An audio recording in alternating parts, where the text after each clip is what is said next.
Assalamu alaikum students. Today I am going to explain you the Laplace transforms, okay, which is very important chapter for you.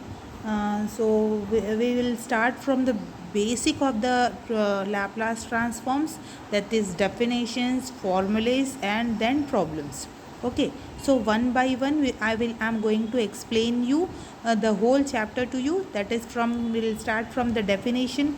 Then I will explain you the properties and formulas. Then after that we will solve the problems. Okay, so what is the definition of the Laplace transform is, let f of t be a function of real variables. Okay, what f of t is a function of real variable t defined for t greater than or equals to 0. That means t is positive. Laplace transform of the function f of t is defined by, that is the formula or of Laplace transform, that is L of f of t is equals to L of f of t is equals to integral 0 to infinity. Okay, integration of 0 to infinity, integral 0 to infinity e power minus st f of t dt, e power minus st f of t dt, provided that this right hand side integral exists. Yes, we are writing the integral 0 to infinity integral exists. Here this s is a parameter. Okay, this s is a parameter that will be real or complex. It will be real or complex, anything. Okay, then this L is called the Laplace transform operator. This L is called the operator of Laplace transform. Okay, clearly the right hand side integral is a function of the parameter. Okay, because we are having e power minus st, it is the function of the parameter s. Thus L of f of t is a function of the parameter s only. Okay, which is denoted by f of s or f bar of s. So L of f of t is equals to integral 0 to infinity e power minus st into f of t dt is equals to what we are writing, f of s. Why? Because it is the function of s. As I have told you, it is denoted by f of s. That's why I am writing that f of s. That means L of f of t is equals to f of s. If we shift our Laplace transform operator to the opposite side, so it will become L inverse. So L of f of t is equals to L inverse of L of f of s. So here what you people have to remember always, it is the very important definition.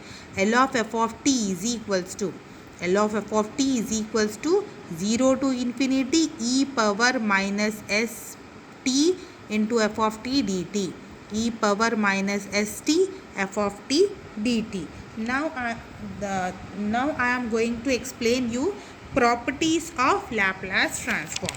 Okay, next I am going to explain you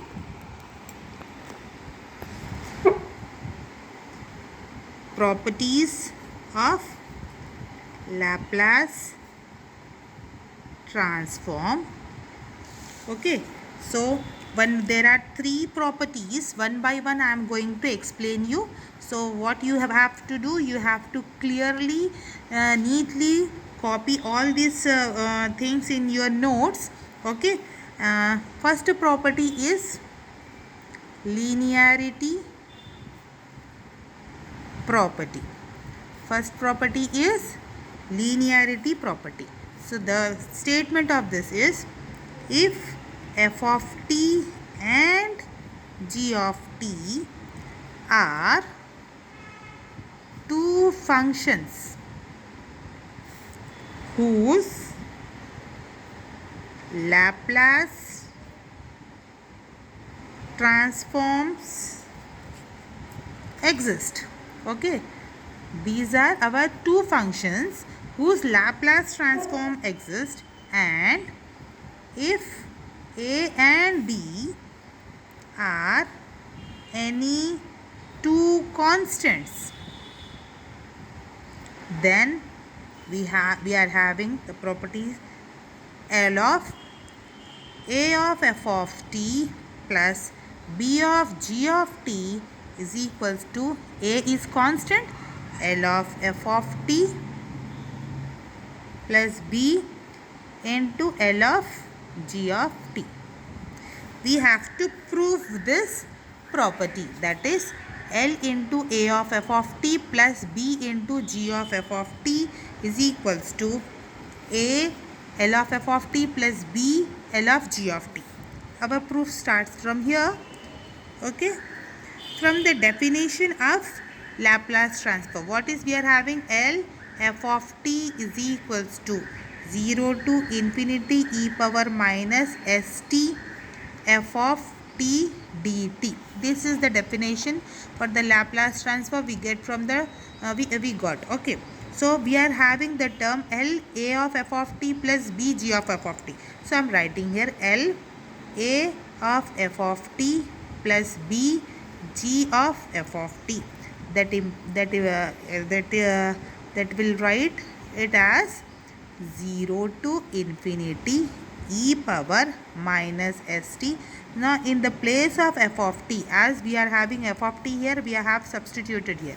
As we are having this complete term here, I am substituting this complete term here.